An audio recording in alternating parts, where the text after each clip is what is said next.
मेरा सवाल ये है आरिफ साहब कि क्या इस सियासत ने वाकई हमारे समाज को हिंदू मुसलमान के खांचे में इतना गहरे तक काट दिया है कि अब वाकई वो खाई नजर आने लगी है? ये आज नहीं आया। भूलिए कि 1947 में जब देश का विभाजन हुआ, कहा गया कि हम इस देश में रहने वाले लोग एक राष्ट्र नहीं है, हम दो राष्ट्र हैं। इतने दिन से सर मार रहा हूँ और आपके सवाल के जवाब में कितनी दफा बता चुका, जिहाद पे जो कुछ पढ़ा रहे हैं ये, और देवबंद में क्या पढ़ाया जा रहा है?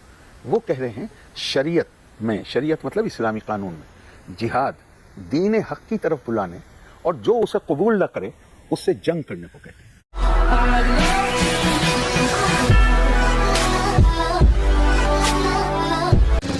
दोस्तों, न्यूज़ 24 ने जब से गरिमा सिंह को अपने चैनल से निकाला है तब से लगातार चर्चा में बनी हुई है। लोग इन पर तरह तरह के आरोप लगा रहे हैं, लेकिन इसी बीच मेरे सामने वो इंटरव्यू आ गया जो इसने अपनी जवानी के दौरान में लिया था, या कह सकते हैं पत्रकारिता की स्टार्टिंग में लिया था। नैरेटिव तब भी इसी तरह का चलाने की कोशिश कर रही थी, प्रोपेगेंडा तब भी इसी तरह का फैलाने की कोशिश कर रही थी, जिसको आरिफ मोहम्मद खान ने कायदे से धो डाला था और इसकी बोलती बंद कर दी थी। वाकई क्या हुआ था इस इंटरव्यू में और क्यों आज भी ये पसंद किया जाता है, आप खुद देखिए। हमारे साथ मौजूद हैं आरिफ मोहम्मद खान साहब, बहुत स्वागत है। धन्यवाद। आरिफ साहब, सबसे पहला सवाल मेरा आपसे ये कि कहा जा रहा है कि आप बीजेपी का एजेंडा चला रहे हैं। किसी को भी अपनी राय रखने का अधिकार है। हमारा देश लोकतांत्रिक है, हमारे यहाँ बोलने की आज़ादी है और बेहुदा बात बोलने की भी आज़ादी है। कोई किसी को नहीं रोक सकता।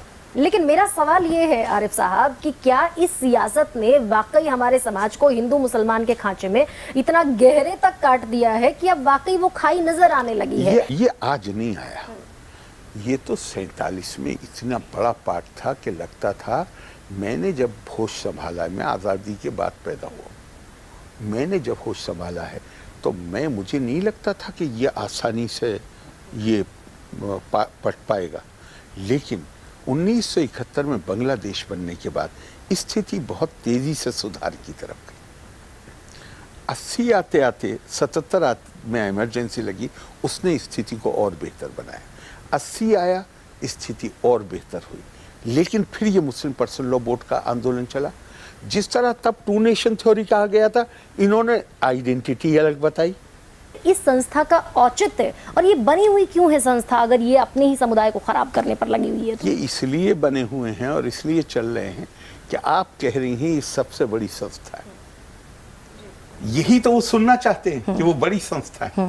राजनीतिक दल उनको पहचानते हैं। मुस्लिम पर्सनल लॉ बोर्ड के नाम पे वो अपने जाती फायदे किस चीज में है उसका एजेंडा चलाते हैं। अभी मैं बहुत बार बोल चुका हूँ। 1986 जब तक सरकार ने इनकी बात नहीं मानी, इनको दिल्ली के मोहल्लों में भी कोई नहीं जानता था। मैंने बार बार कहा, आज कह रहा हूँ आपसे, आइए चल इनके पर्सनल लॉ बोर्ड और इनके 2-3 लीडरों के नाम ले लीजिए जो बड़े लीडर हैं, और चलिए गांव में चलते हैं किसी में। अगर 100 लोगों में 5 लोग नाम से परिचित हों इनके, तो बड़ी बात होगी। तो आप जो कहेंगे वो सजा में ले लूंगा। गजब बेइज्जती है। धन्यवाद। ये इनका लोगों से ताल्लुक नहीं है, इनका एक ही काम है, दिल्ली में घूम घूम कर राजनेताओं को ये बताना कि हमें रिकॉग्नाइज करो, हम तुम्हें पूरी कम्युनिटी का वोट दिलवा देंगे। मत भूलिए कि 1947 में जब देश का विभाजन हुआ, वो 10 साल तक चलने वाले उस आंदोलन का नतीजा था, जिसमें कहा गया कि हम इस देश में रहने वाले लोग एक राष्ट्र नहीं हैं, हम दो राष्ट्र हैं।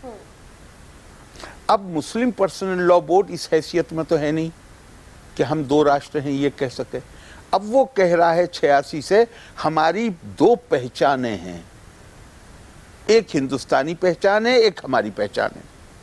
हमारी पहचान सुरक्षित रहनी चाहिए। पूरी दुनिया में इस्लाम के नाम पर आतंकवाद का परचम लहरा देना और इस्लाम को इस तौर पे बदनाम करना, ये कहीं से तो आता होगा ना। ये हिंसा की आप अगर परसेंटेज में भी देखेंगे, घटनाओं के तौर पर भी देखेंगे, तो पूरी दुनिया, यूरोप से लेकर अमेरिका तक, पाकिस्तान तक। मैं तो इतने दिन से सर मार रहा हूँ और आपके सवाल के जवाब में कितनी दफा बता चुका, जिहाद पे जो कुछ पढ़ा रहे हैं ये, और देवबंद में क्या पढ़ाया जा रहा है? वो कह रहे हैं शरीयत में, शरीयत मतलब इस्लामी कानून में, जिहाद दीन हक की तरफ बुलाने और जो उसे कबूल न करे उससे जंग करने को कहते हैं। कितना वो गलत पढ़ा टोटल रहे हैं। डिस्टॉर्शन है, कौन इसको स्वीकार कर लेगा? लेकिन वो बच्चा जो, जिसका मैंने जिक्र किया आपसे, कि जो आता है वो जिस बैकग्राउंड का होता है, उसका एक्सपोजर कोई और नहीं होता, उसके दिमाग में ये पक्का बैठ जाता है, भाई कोई अच्छे परिवारों के लड़के तो नहीं जाते ना जिहाद करने के लिए। जाता कौन है? ज़्यादातर तो वही जाते हैं ना जो जो विकसित, जिनका जो पिछड़ा हुआ है। मस्तिष्क विकसित नहीं होता। कौन जाएगा?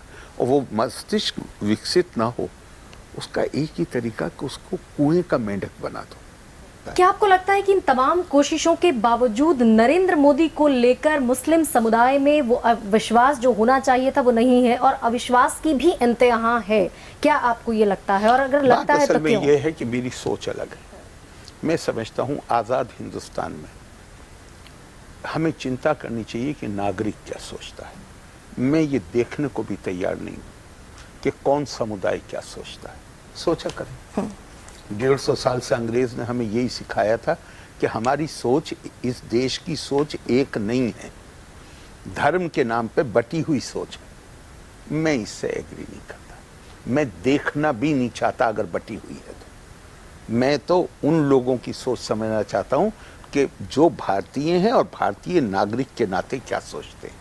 और यही मायने भी रखता है, अगर आप भारत में रह रहे हो तो अपने आप को सिर्फ और सिर्फ भारतीय मानना चाहिए। ये कोई बात नहीं होती कि मैं एक भारतीय मुसलमान हूँ, ऐसी कोई आइडेंटिटी ही नहीं होती, क्योंकि ऐसे मामले में आप संविधान से पहले शरिया को मानने लगते हो और यहीं पर मनमुटाव होता है, यहीं पर पंगा शुरू होता है, यहीं पे बात खराब हो जाती है। अगर सच में भाईचारा बनाए रखना है तो अपने आप को सिर्फ और सिर्फ भारतीय मानो, हिंदुस्तानी मानो, आधे लफड़े तो वहीं खत्म हो जाएंगे। बाकी आप लोग इस बारे में क्या सोचते हैं कमेंट कर जरूर बताएं।